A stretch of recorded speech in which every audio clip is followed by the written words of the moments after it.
मेरा नाम मुकुल बंसल, मैं असिस्टेंट डायरेक्टर हूँ। मेरे साथ आलोक सर हैं जो एकेडमिक हेड है मेडिकल विंग के।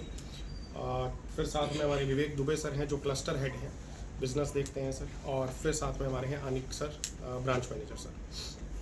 जैसा हम सब लोग जानते हैं कि कल नीट 2024 के रिज़ल्ट डिक्लेयर हुए हैं और उसमें हम लोगों को ये बताते हुए बहुत खुशी हो रही है कि मतलब ऐतिहासिक रिज़ल्ट आकाश इंस्टीट्यूट का रहा है।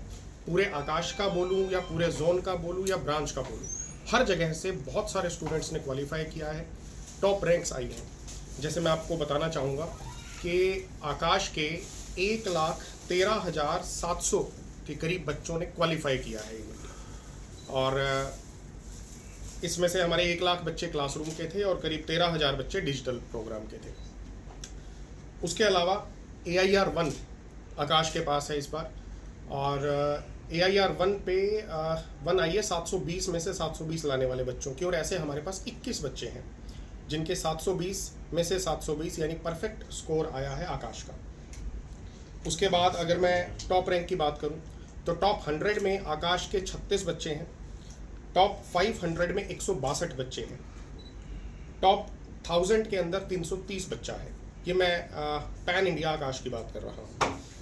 अब इसी में अगर मैं ब्रांच की बात करूं, आकाश हिसार की बात करूं, जिसने 715 मार्क्स हासिल किए हैं और उसकी ऑल इंडिया रैंक है 158। इसके अलावा हमारे पास उसके बाद है फिर रोहन है जिसके 710 नंबर हैं, 499 रैंक है उसकी। उसके बाद मैं टोटल नंबर्स की बात करूं तो 715 पे हमारे पास एक बच्चा है, 710 या उससे ऊपर 3 बच्चे हैं, 700 या उससे ऊपर में हमारे पास 12 बच्चे हैं। ये एक कमाल का नंबर है कि किसी एक ही ब्रांच से एक ही शहर में 700 नंबर से ऊपर 12 बच्चों का आना।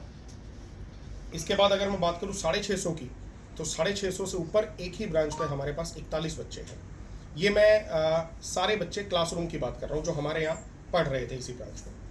600 नंबर से ऊपर की बात करूँ तो 120 स्टूडेंट्स हैं हमारे जो 600 एंड अबव मार्क्स लेकर आए हैं।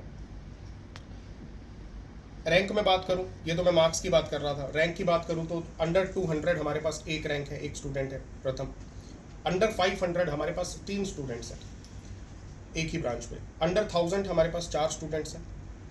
अंडर 5000 हमारे पास 17 बच्चे हैं। ये मैं 5000 तक की बात कर रहा हूँ, जबकि रैंक कॉलेज इससे बहुत आगे तक की रैंक पे भी मिल जाता है बच्चों को।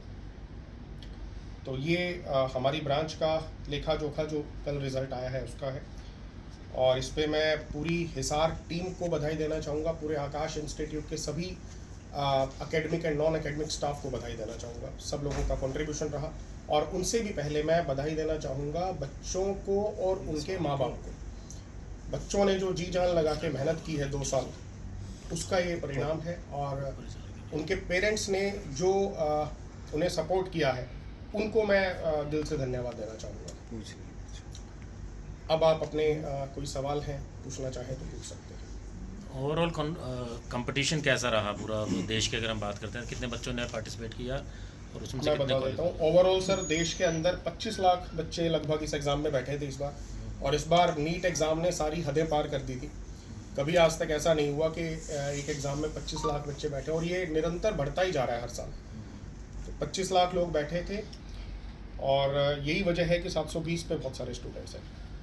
कॉलेजेस कितने अभी अगर देखें हम, तो मतलब अगर इतने बच्चे अगर देना चाह रहे हैं, एग्ज़ाम देना चाह रहे हैं, एडमिशन सभी को नहीं मिल पाता है, तो कॉलेजेस कितने हैं हमारे देश में और कितने कॉलेजेस की अभी ज़रूरत है? वो सर कॉलेजेस की ज़रूरत तो बहुत है अभी, लेकिन जो मैं करंट सिनेरियो की बात करूँ तो मैं अप्रोक्स बता रहा हूँ। जैसे लगभग हमारे पास 50,000 सरकारी सीटें हैं, सही है, 50,000 सरकारी सीटें हैं हमारे पास, और टोटल अगर मैं सीटों की बात करूँ इंडिया में तो लगभग 1 लाख सीटें हैं मेडिकल के लिए, जिसमें 25 लाख बच्चों ने फाइट किया है।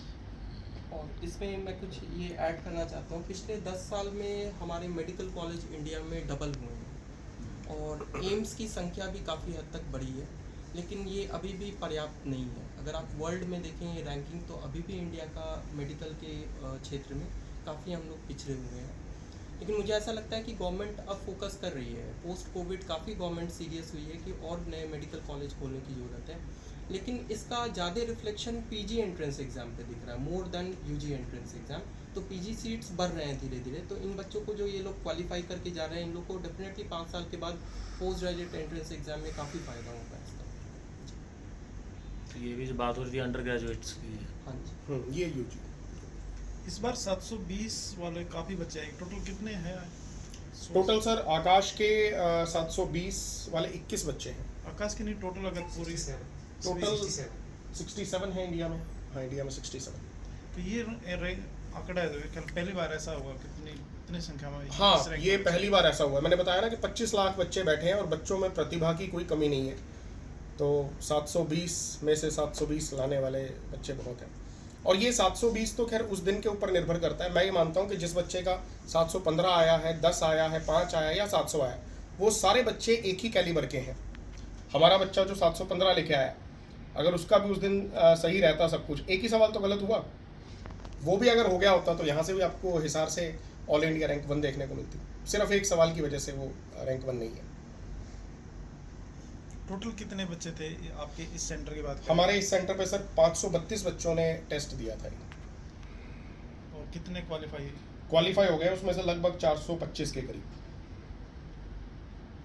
425 क्वालिफाई का मतलब हुआ कि वो नीट की काउंसलिंग के लिए एलिजिबल है।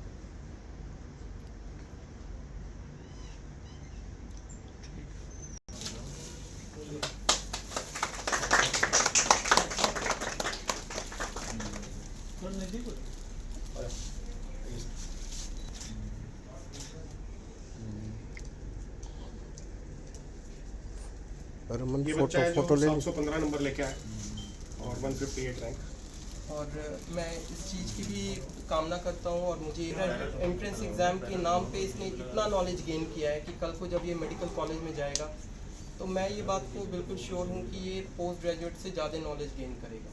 इसने इतने नॉलेज यहाँ पे गेन किए हैं और डेफिनेटली इसको ये आगे भी हेल्प करेगा। अपने खुद को बेहतर बना, तो इसके लिए बस हमें हार्ड वर्क करना है और टीचर्स की बात मानते रहना है। किस तरीके से तैयारियां किस तरीके से की? तैयारियों में जो आकाश है वो हमें पूरा ब्लूप्रिंट दे के रखता है कि आपको कैसे तैयार होना है। तो जैसे जो भी टेस्ट होते हैं आपको उनके लिए तैयार रहना है, जो भी आप काम करो उनके लिए तैयार रहना है, जो भी टीचर आपको पढ़ाए उसको बहुत अच्छे से याद करना है, उसे मतलब खुद दिल में ले लेना है, इतना अच्छे से याद रखना है उसे। तो बस वही करना है। जो डिस्ट्रैक्शंस होते हैं उससे दूर कैसे हुए? डिस्ट्रैक्शंस जो मीडिया। जैसे अभी के टाइम पे सबसे बड़ी डिस्ट्रैक्शन शायद सोशल मीडिया, तो उससे दूर होने का तरीका ये है कि बस उसे बंद कर दो, मतलब बिल्कुल ही ख़त्म कर दो। सबसे अच्छा तरीका यही है। और इसमें आकाश के अलावा और किसका योगदान रहा आपकी सफलता? आकाश के अलावा मेरे पेरेंट्स और जो भी मेरे भाई बहन हैं और जो भी मेरे आसपास के कलीग्स हैं, मेरे दोस्त हैं, सबका कंट्रीब्यूशन है इसमें।